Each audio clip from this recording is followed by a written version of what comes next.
Welcome to the deep dive. There's a certain buzz in the air, isn't there? Kind of whispers about the economy, maybe some anxieties about what might be coming next. Yeah, it feels like a lot of people are bracing for impact. Exactly.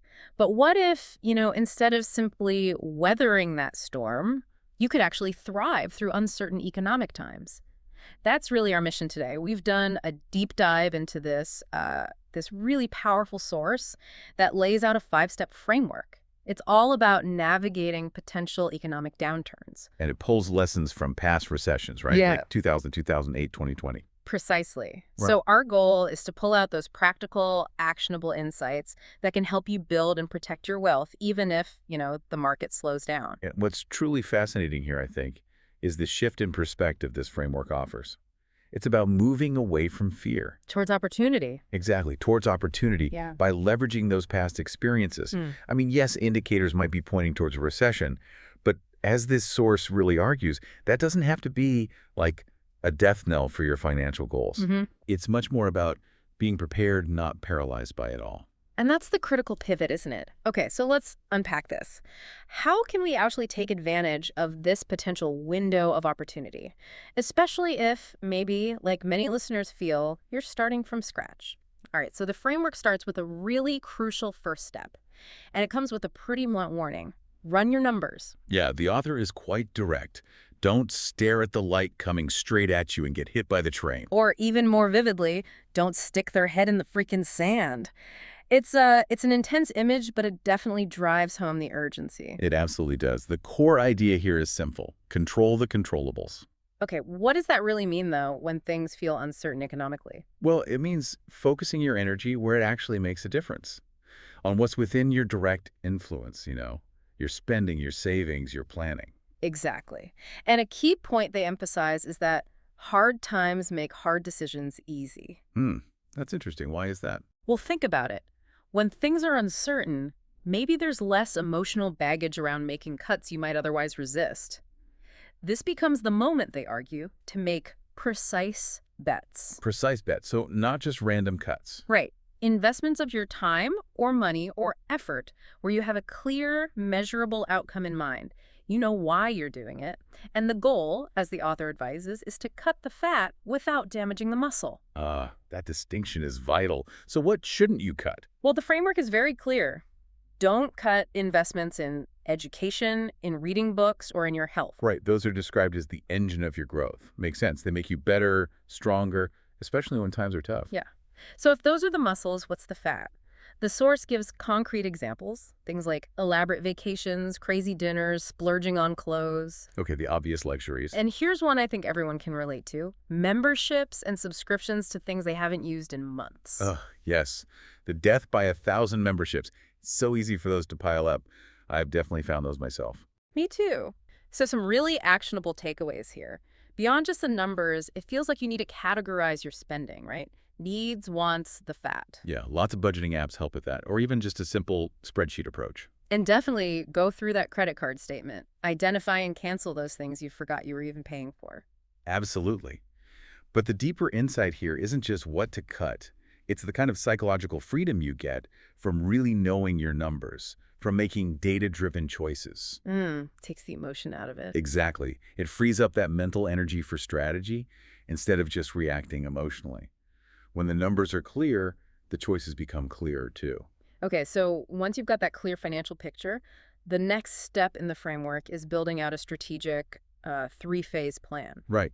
And the author actually coached, thousands of software CEOs through the 2020 uncertainty. Yeah, I mean, think back to that time. Restaurants, gyms, so many businesses were just shutting down overnight. It was chaos for a lot of people. Definitely. And the key takeaway from that experience, according to the source, is making decisions without emotion before you're forced to. Proactive planning. Exactly. Yeah. It lets you move confidently and, as they put it, come back swinging when things improve.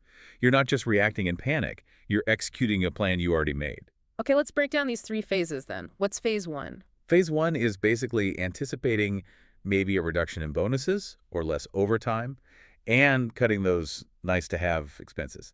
The first level of belt tightening. Got it. The proactive trim. What about phase two? Phase 2 gets more serious. It addresses bigger challenges, maybe like temporary or even long-term salary cuts. And here you're cutting basically anything not absolutely essential for living. Okay, that's tough. And phase 3, That's what the author calls the ripcord method. the ripcord. Yeah. This is the scenario where maybe you lose your job entirely. It requires immediate, potentially drastic decisions, like the example given, moving in with parents. Wow, that's a hard thing to plan for. It is, but the point isn't whether it's pleasant. The point is having the decision already made. It takes some of the fear out of that worst-case scenario. You know, what I found really powerful was the personal story shared about the agreement the author has with his brother. Oh yeah, the bankruptcy agreement. If Yeah. one goes under, they can always crash at the other's place. It sounds so simple, but it's incredibly profound, isn't it? Especially today. Well, if you connect it to the bigger picture, it's not just about a safety net, though it is that. It's fundamentally about removing that paralyzing fear of utter failure. Knowing you have that ultimate backup, that ripcord, it allows you to put in maximum effort to build without fear. You can take calculated risks because the absolute worst case is survivable. It really makes you think, who's your ripcord person? So you've run the numbers, you've got your 3-phase plan. Right, finances are clear, plan is in place. Now the framework shifts focus to leveraging what you already have. Step 3, monetize your assets. And there's a striking quote here. Recessions don't kill businesses. Ignoring the untapped value does. Untapped value. So what exactly are assets in this context? Is it just like money? Not just money, it's broader. It refers to your time and your resources. Sure. Basically, everything you own or are capable of doing. Okay. So this raises a really important question. How can you reframe what you already possess or what you can do to generate income, especially if your usual income streams are shaky? And this is where the framework gives some really vivid, specific examples, like maybe renting out your house if you do enact that phase 3 plan and move in with parents. Or putting an extra car on a platform like Turo? Yeah. And there's that great story about the mortgage broker who, during a downturn, started driving Uber. Right, just to fund a family vacation and honestly, just to get out of the house, stay active. And for businesses, the advice is similar. Maybe allow staff to do some consulting on the side, monetize their existing knowledge, create workshops. Or think about your own skills. Maybe you're great with spreadsheets. Could you offer a simple Excel for Beginners workshop online? Or maybe you're good at social media. Offer a few hours of consulting to local small businesses. Other ideas mentioned were like renting out unused space, moonlighting with a side gig. Even just having a yard sale, it's all about resourcefulness. Seeing value where maybe you didn't see it before. So the goal here is what? Just making extra cash? It's more fundamental than that. It's about being able to stay in it without having to reset, to avoid getting kicked out of the game. Yeah. And this really connects to the idea of courage mentioned in the source. It's not about not being scared. Courage is making that decision even when you are scared. That's resilience. That idea of active preparation, even when scared, leads perfectly into the fourth principle, sharpen your axe. Right. The author noticed that during the 2020 downturn, a lot of people just retreated, pulled back, hibernated almost. But their strategy was the opposite. Prepare, get stronger, sharpen the axe. Exactly. The core idea is investing in yourself, getting better, building a stronger foundation for whatever comes next. It connects to that idea of compounding growth, doesn't it? Absolutely. That snowball effect where your gains start earning their own gains. But, and this is key, it only works if you have something solid to compound. Meaning you need to be a stronger, more capable version of yourself. Precisely.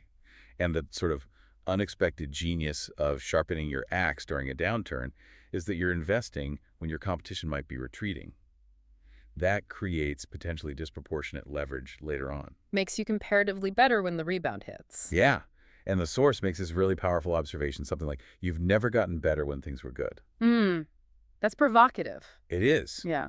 But the argument is that real growth, real improvement often comes only from pressure. It's when things are tough that we truly have to expand and evolve. They use some great analogies, too, like the diamond poster in his kid's room. No pressure, no diamond. Yeah, and the butterfly analogy. Oh, right. If you help the butterfly out of the cocoon. You actually cripple it. It needs that struggle to build the strength in its wings to fly. Interfering, even with good intentions, prevents its development. So taking those analogies together. Well, it raises an important question, doesn't it? Are you just going through challenges, or are you consciously growing through them? Using them as fuel. Exactly. The framework really emphasizes using this time to solidify your foundation. Get ready for the next phase, using the pressure as a catalyst for real growth, not just, hunkering down. Okay, so all this preparation, running numbers, planning, monetizing, sharpening the axe, it all builds up to the payoff. The fifth and final step. When sky's clear, strike hard. Yeah, this is the action phase. The author firmly believes the greatest returns come from the biggest downturns. And that quote, when crowds retreat, wise men advance. It's about seizing that moment with conviction when others are still hesitant. Mm. I love the rally car racing analogy they use here, in like a lamb out like a lion. Explain that one. Well, it means you go into the turn super slow, super calculated, very controlled. Precision is key. But as soon as you hit the apex, the midpoint of the turn, You floor it. exactly, you power on aggressively. You're ready to accelerate full throttle because you set yourself up perfectly. So connecting that to the bigger picture, it's about being ready to jump on opportunities the moment you see the clouds part. Not waiting until it's sunny and obvious to everyone else. Right. Because by then, the best opportunities might be gone.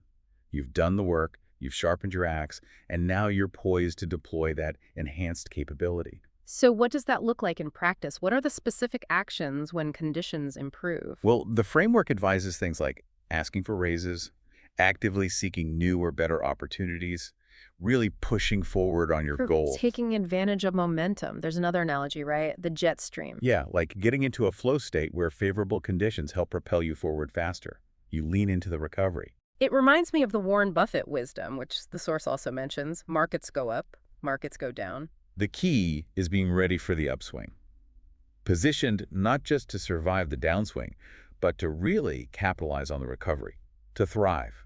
And that ultimate illustration of resilience they use, the world-class entrepreneur dropped in the Amazon jungle. Oh yeah, that's a vivid one. Drop them with nothing. Come back in 5 years and they've built a team, a temple, a whole enterprise. Why? Because winners win. It's Wow. that fundamental mindset, that internal drive and resourcefulness. Which touches on maybe the most critical aspect, protecting your mindset through all this. Absolutely crucial. Don't freeze. Don't get paralyzed by fear. Don't fall into that sky is falling mentality. So how do you know when to strike hard? How do you see the clouds parting early? The framework suggests identifying maybe just 2 or 3 specific data points, things you track, that signal positivity returning. And crucially, acting early based on those, not waiting for universal confirmation. Be early, be decisive. Yes. So the overarching theme comes back around. Don't freeze, make decisions, control the controllables. And what can you control? They list things like when you work out, the food you eat, what you choose to focus your attention on. As opposed to doom scrolling the news or social media, which you largely can't control and often just drains your energy. Right. So the final message is really empowering. Make a list of what you can do, the actions you can take right now. And hit it hard. Because progress, even small steps, in any part of life, that equals fulfillment. It's an invitation, really, to go get some of those trillions of dollars changing hands every day. Don't just watch it happen. Hashtag tag tag outro. So what we've really unpacked today is this proactive, very strategic framework. 5 clear steps. Yeah, for navigating these economic shifts, protecting your own psychology, and ultimately seizing opportunity. And this deep dive, for me, really highlights the power of personal agency, of preparation, which I think raises an important question for you, the listener. Beyond just running your numbers, how might truly embracing this idea of growing through challenges, and not just going through them, impact your own personal professional path, regardless of what the broader economy is doing? That's a great question to reflect on. So what does this all mean for you listening? I think it means you have the power to protect your mindset, make those precise decisions, and really seize opportunities. Ensuring you're ready. Exactly. Ensuring you're ready when those skies clear and it's truly time to strike hard.